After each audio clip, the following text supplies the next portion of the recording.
right, thank you for staying with Daybreak. The State of the Nation begins right now, but first we'll take a look at the dailies and then get the comments of the Member of Parliament who are here. Honorable Geoffrey Ruku is here, Member of Parliament for Bere North. Thank you so much for making time. Honorable Anthony Kibagendi, Member of Parliament Kitutu Chache South is here. Asante sana for making time. And Honorable Patrick Munene, Member of Parliament Chuka Igamba Ngombe is also here with us. Asante sana for making time. We'd like to hear from you mostly at Trevor Mbija at Citizen TV Kenya. Use the hashtag Daybreak. Let us know what your thoughts are on every single subtopic that we're going to touch on. Let's start off with the standard front page. Oparanya in a fix over 1.3 billion shillings graft probe. Former Kakamega Governor Wycliffe Oparanya yesterday spent hours at the anti-corruption offices over alleged embezzlement of 1.3 billion shillings in the county, even as the commission agents raided his rural and Nairobi homes, triggering protests from Azimio. And Munene, I'll start with you on this. The leaders on one side are saying that the government is using the EACC to intimidate the opposition. Do you agree with that position? Good morning. All I wish to say about this issue is, you know, once leaders are in a fix, and me being one of them, we'll always have something to say. We'll always maybe say it's politics, it's our opponents, it's the government. I would not want to say Oparanya is guilty for corruption right now because he's still under investigation, so I give him the benefit of doubt. But what I would wish to say is that let's give the investigating authorities time, because the matter will finally land in court. If he is guilty, the court will tell us. Yeah.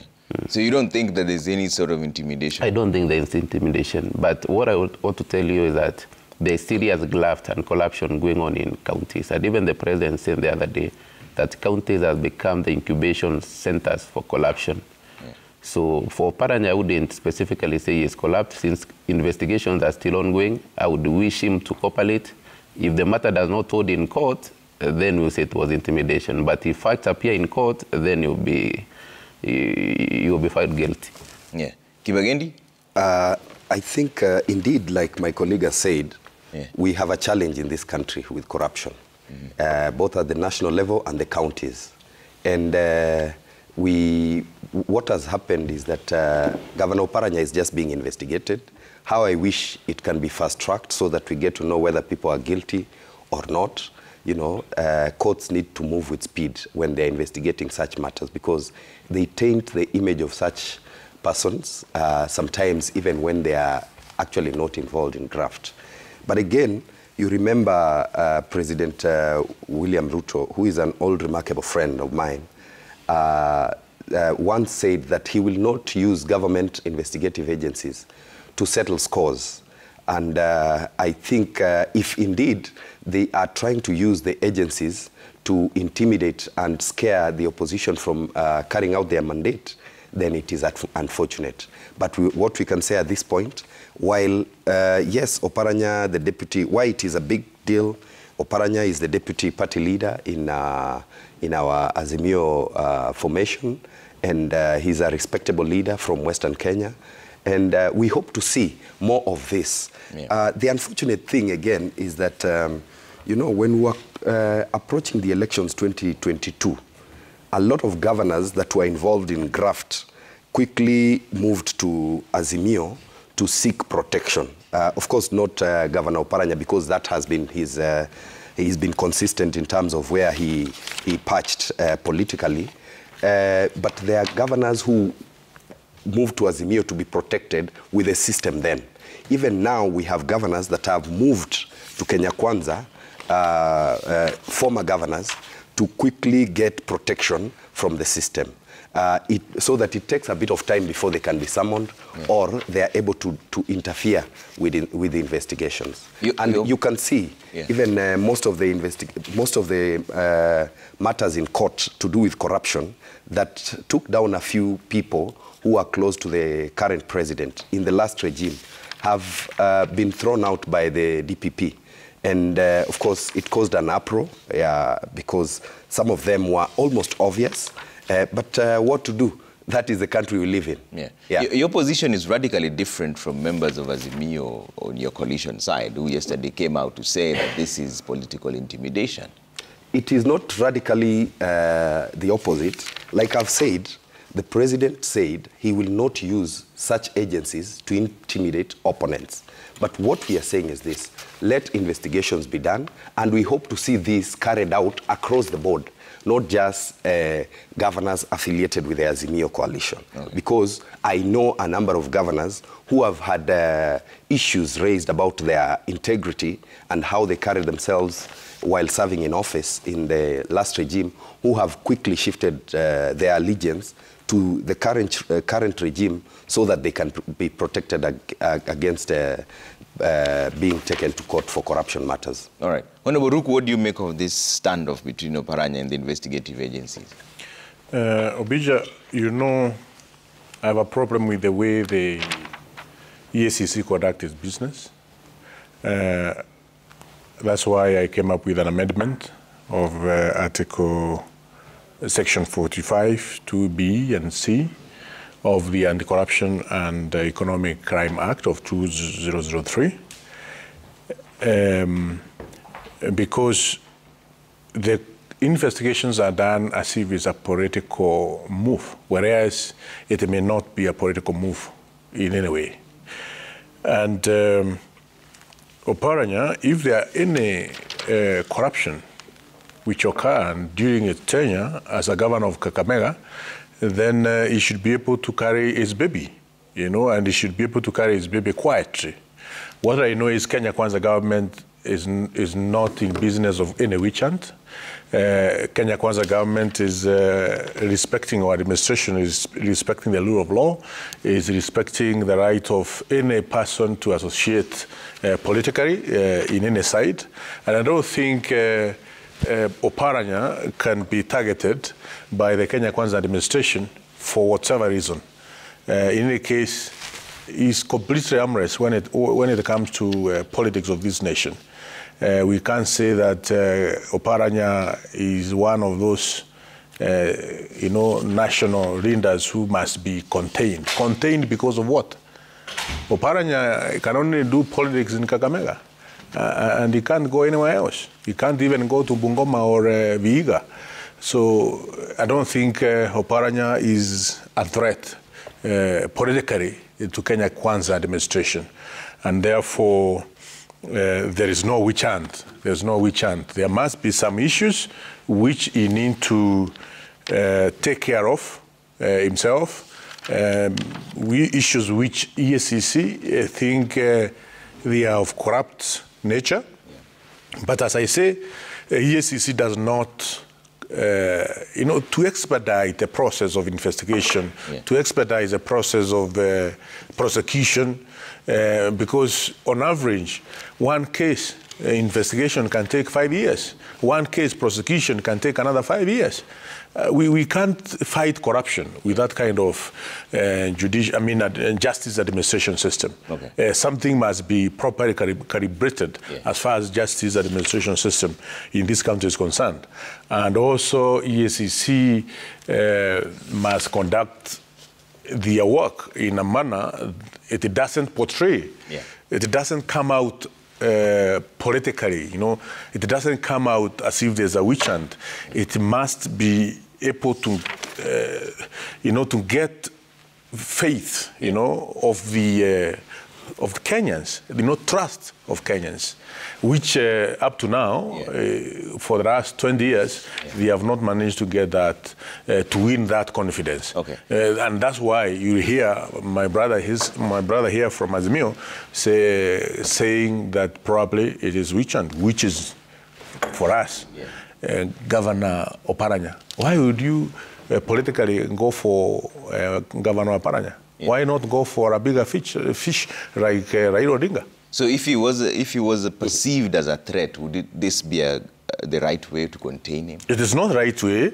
It's not the right way to do. But what I'm trying to say is, Oparanya is a flower girl, and I don't think Kenya Kwanza administration is in business of running after flower girls. How would the amendments that you're proposing, and Kibigende, I'll give you a chance to respond to this, how would the amendment that you're proposing to Section 45 address such perception? We will not be coming, if my amendment goes through, this will not be coming 1 year after Oparanya left office. This is something which should have been addressed a long time ago by the time Oparanya is still in the office. Because public procurement, PPRA, Public Procurement Regulatory Authority, has powers to be able to follow all the procurement in any public institution at real time. And if there is a problem at any stage of any procurement, it is addressed at that stage. We cannot be in business of addressing procurement issues 2-3 years after a mistake was done. So if my amendment goes through, then we'll be able to arrest issues procurement when they occur, real time. Okay. Public Procurement and Regulatory Authority has the powers, as the framework provided for by the Act which establishes it, to be able to follow that. Public Procurement and Asset Disposal Act also, they work hand in hand in tandem with these other acts of Public Procurement Regulatory Authority to be able to synchronize such issues of procurement when they occur within at real time. Okay. The issues of waiting 2 years, 3 years to go back and start doing the audit, and that's why we need to amend. If again the audit response, I'll come to Patrick. First, I would like to request you to balance the time you give each one of us. My brother here has been speaking for long, and he wasn't making progress in whatever he was trying to push. Most of us have succumbed to what I can call mass mediocritization, to the extent a person of Ruku's caliber can dismiss Oparanya as a flower girl in Azimio.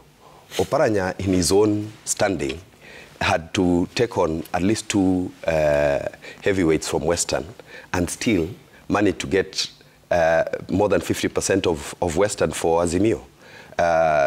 They had to combine Weta and Mudavadi to match his influence in the region. So do not, in your average thought, think about Oparanya as average. While at it, corruption must be fought, whether in Azimio or in Kenya Kwanza. The challenge now here is, we know there are numerous governors that may have been involved in a lot of mischief. We want to see this happen in both sides. It cannot quickly happen to Oparanya, who is a deputy party leader in Azimio, and in a party that is in loggerheads with the ruling party. And like I said, the president has been consistent that he will not use these agencies. But now we are seeing they are using the agencies. The proposals Mr. Ruku, Honorable Ruku has, some of them are very progressive in fighting corruption, and we probably need to fast track and amend some of these clauses so that corruption can be dealt with within a very short time. Like we deal with issues to do with election petitions, we need to have timelines on how fast we deal with corruption matters. And the other thing, why should EACC and these investigative agencies always get excited with trivial fascinations of quickly calling the media to their investigations and stuff like that? They need to do their investigations behind the scenes and then present the matter to the court of public opinion after they have literally done proper investigations. Yes. Okay. Patrick, because you're the one who said that this is something that you leaders do all the time. I think the problem, then you backtrack. I think what I would want to say, there's no regulation that will put media away from corruption cases. There's no such regulation, because there's no investigation that is political. What I wish to say is, you'll see most of the governors and leaders will be arrested for the next 1 year, and it's not by coincidence, will come from Azimio side. Because what happened when Azimio was formed and it made government, and Uhuru Kenyatta, our former president, became the chairman of Azimio, they learned rampage because they were immune then. Those of us who were in the so-called Tanga-Tanga then, you could not even have attempted corruption. because even a shilling in your M-Pesa was followed.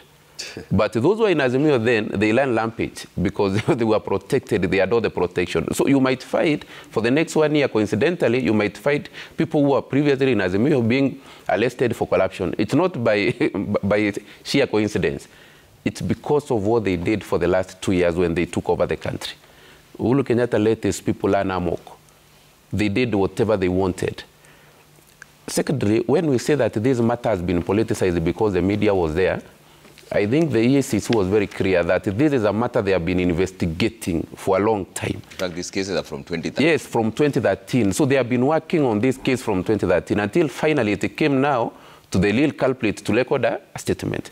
And obviously what happens when politicians get a problem, fellow politicians will always gather around. So what can EACC do about that? If EACC alleges Oparanya secretary, the same politician will be saying, Oparanya has been treated badly, he has been arrested secretly, we don't know where he is being hidden. When he is arrested publicly and summoned, he is accompanied by the whole battalion, then we start to say they are politicizing it. So it's a matter that is neither here nor here.